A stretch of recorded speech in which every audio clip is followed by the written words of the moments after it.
Les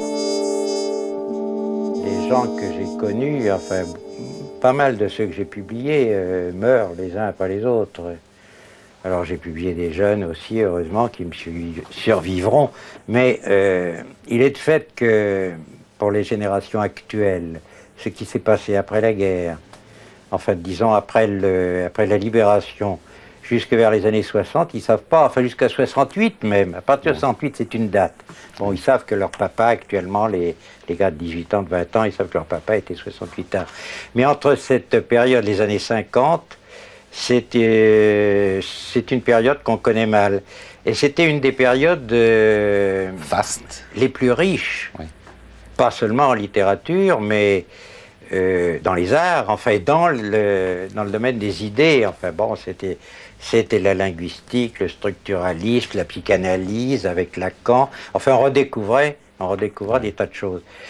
Et en France, ça a été pour moi en littérature l'époque où j'ai joué ma partie dans la découverte d'écrivains étrangers. Oui.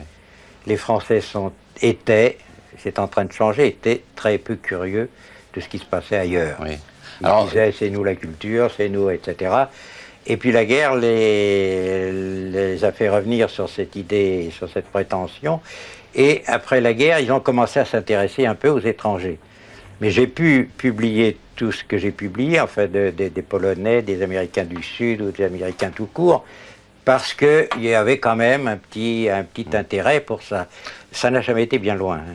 C'est maintenant Oui. C'est maintenant que les étrangers, au contraire, la littérature des étrangers devient plus importante. Que la française. Oui. Ici où on en est. Est-ce de la faute des écrivains français Ouais, je crois que ça c'est un peu tari. On ne veut pas le dire, on ne veut pas le reconnaître parce que ça fait toujours mauvais effet. Mais il est de fait que, bon, d'abord on a ouvert les yeux sur le monde, et puis ensuite on s'est aperçu, bon, qu'on existait tel qu'on était, pas plus. Oui. Hein. Et qu'il y a d'autres très bons écrivains ailleurs en France. Oui, alors bon, il y a eu les grands écrivains sans même aller jusqu'à Proust, enfin les écrivains de 1930. Enfin, que ce soit Giono, Bernanos, Céline, Queneau, enfin, etc. Ce sont ces écrivains qu'on a découverts après la guerre. Mais après, la génération qui est venue après est assez maigrichonne.